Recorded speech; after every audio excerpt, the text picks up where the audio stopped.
No Man's Sky's 19th update, Outlaws, is officially out on all platforms. Aimed at revitalizing starship combat as well as fleshing out the pirate faction, Outlaws has a lot of ambition. Having played every version of the game since launch, I thought I would share my thoughts on this latest expansion, how it fits into the larger game, and whether or not it succeeds in the ways Hello Games intended. Whether you're a new player or a returning one, I hope to answer your questions about whether or not to jump in with this latest update. Howdy, I'm Kanaju, and this is my review of No Man's Sky Outlaws. No Man's Sky version 3.85, the Outlaws update, launched April 13, 2022 for free across all platforms. As with all of Hello Games' efforts, with the exceptions of updates 2.4 and 3.2, this update was overflowing with features and fixes. Known affectionately as the Pirate Update to many, Outlaws' flagship features were the addition of Outlaw space stations and missions, updated starship combat, a new procedural starship class, an expansion of the pirate faction, and a ton more.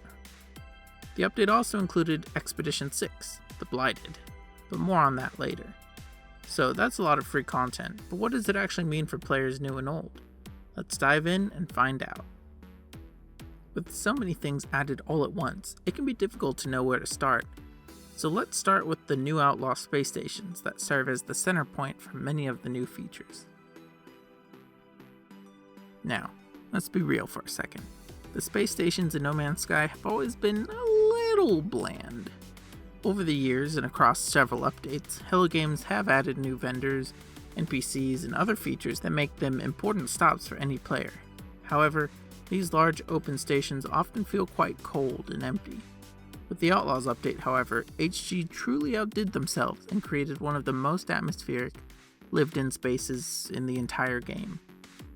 Dripping with atmosphere, these new space stations feature everything a normal space station would, but with a twist. So instead of a galactic trade terminal, you have a contraband dealer who sells illegal products, for smuggling in this case. Instead of a mission agent, you now have a bounty master who will send you on missions to raid freighters and attack trade convoys. The upgrades vendor sells dodgy tech, the teleporter runs on an illegal network. You get the idea. Outlaw space stations are only part of the equation though. Located in new pirate-controlled star systems, they're also a prime location to purchase the new Solar-class starships. Since launch in 2016, Hello Games have added new ship classes to the game only twice: Exotic Class in 2017 and Living Ships in 2020. So that makes this a monumental addition to the game. And I have to say these new ships certainly have a character that's distinct even among the thousands of ships already in the game. You can tell they were designed with both first and third person views in mind.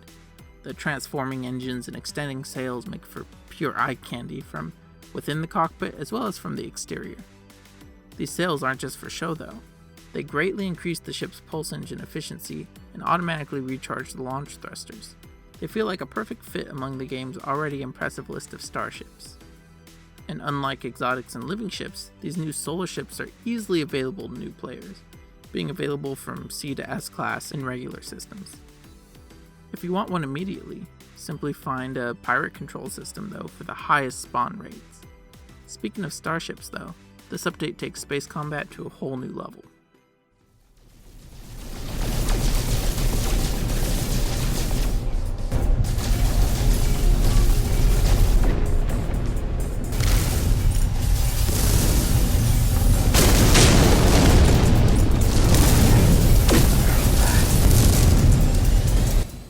When the Sentinel update released earlier this year and overhauled ground combat, I was over the moon.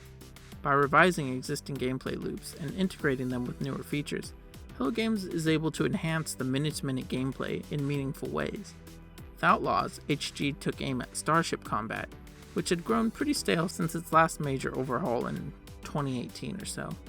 Prior to this update, all space battles were dangerless target practices for the most part. Well, at least once you upgraded your ship. Enemy ships posed no threat, and there was no nuance to combat. You simply aimed and fired. With Outlaws though, Hello Games decided to take this bare-bones experience up to a more engaging level. Enemy ships now have defensive shields, which must be depleted in order to damage their actual holds. That means you have to deal enough damage fast enough to prevent them from recharging.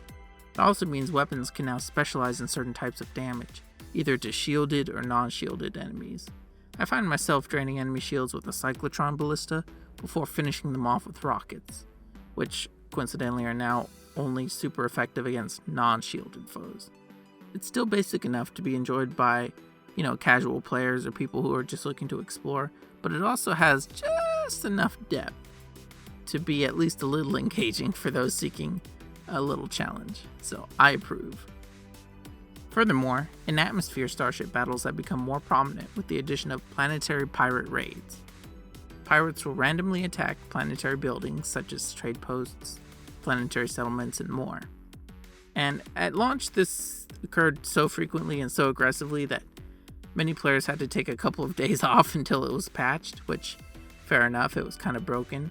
Not me, of course, seeing as I have so many aftermarket upgrade modules installed, but I'm still glad to see it fixed, of course. So now that it's fixed, pirates won't raid in low conflict systems at all, which is a cool reason to seek those types out.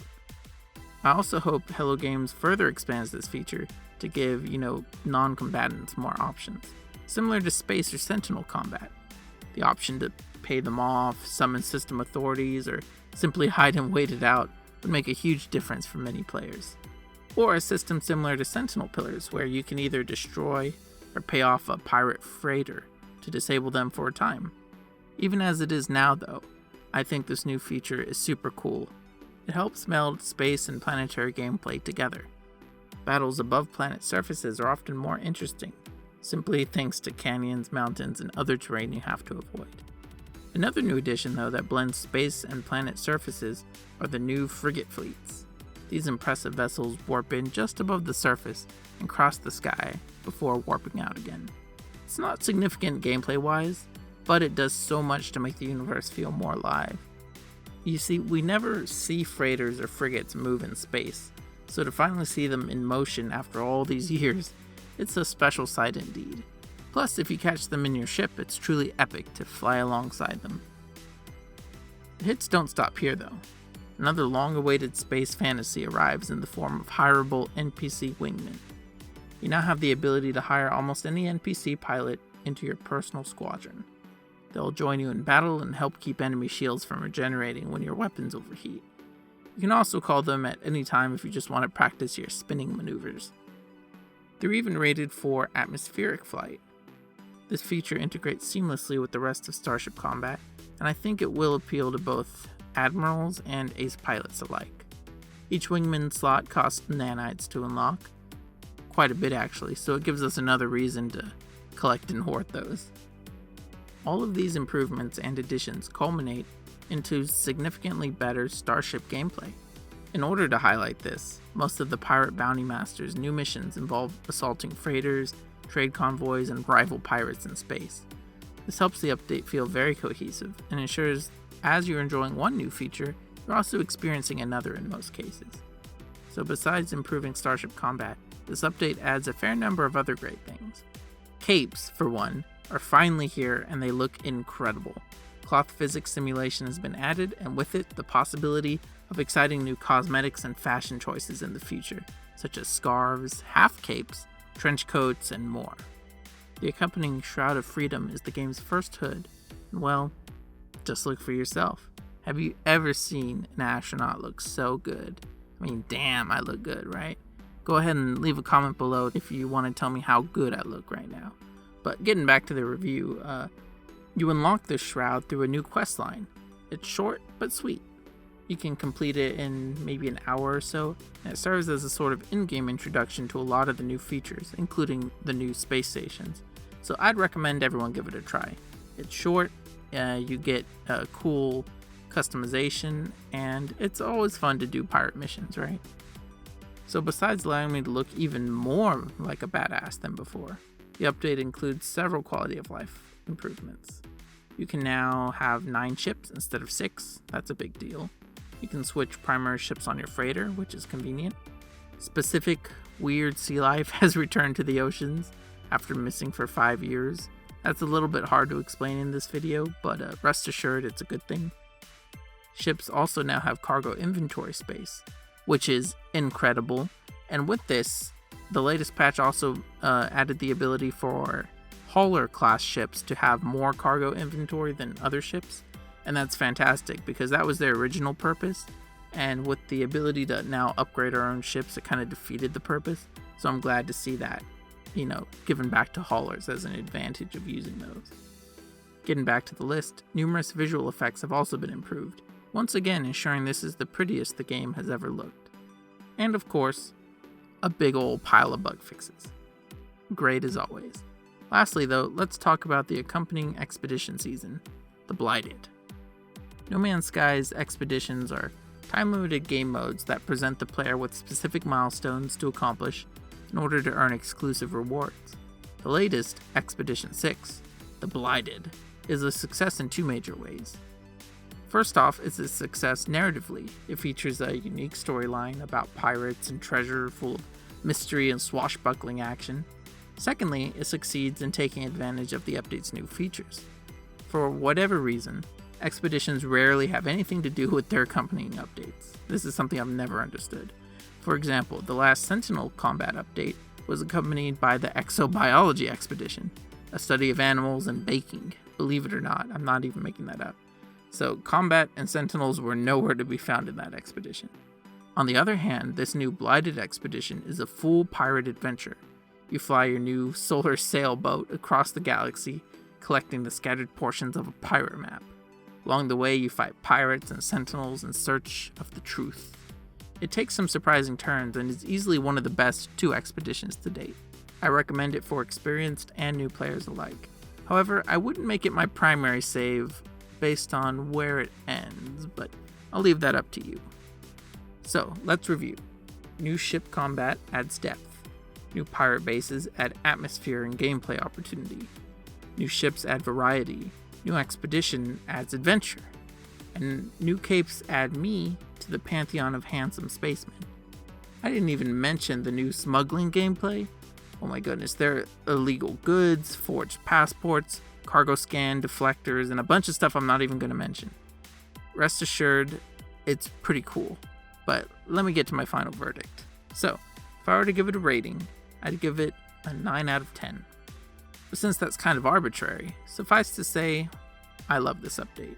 If you already have No Man's Sky installed, go ahead and boot it up. I think it's worth an hour or two of your time to check out the new stuff. If you own the game but uninstalled it due to boredom, I'm not sure if this will be enough to get you back into the saddle. If the idea of becoming a pirate or a smuggler or hunting for pirate treasure sounds enticing to you, then yeah, I think it's definitely worth booting up again. But outside of that, if you're not into starship combat or piracy or anything like that, this probably won't be enough to get you back into the game. Now for new players, the game's currently on sale, I believe. It may not be at this point, but if it is, I definitely recommend it. And in fact, if you're new to No Man's Sky, after listening to this review and hearing all the crazy stuff they added, just imagine, this is their 19th update of this size or larger. So the amount of content in the game right now is absolutely insane and well worth the price of admission. And of course, personally, I think it's worth full price, but I understand for a lot of people the gameplay may be a bit slower than what they're expecting. So as always, I encourage you to do your research. But hey, on sale, it's a no-brainer. And that's it for my review. Whew, that took a lot longer than I expected.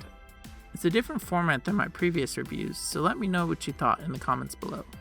In fact, I'd also love to know your thoughts on the update. Did you enjoy it? Did you think it was too small? Did it blow your mind, exceed your expectations like it did me? Let me know. I'd read all of my comments, so I'll see it for sure. And I'd love to do a poll too, but I won't unlock that feature until I hit 1,000 subscribers. Right now I'm at 430. So if you're feeling generous, one sub actually makes a real difference to hitting that number. And I would appreciate your support wholeheartedly. Regardless, thanks for watching and sticking around this long. Go ahead and leave a like to let me know you made it this far if you don't mind. As for personal bookkeeping, sure, yeah, that's it. Couldn't hurt is what I always say. So thanks again for watching, and I'll see you next time. Bye!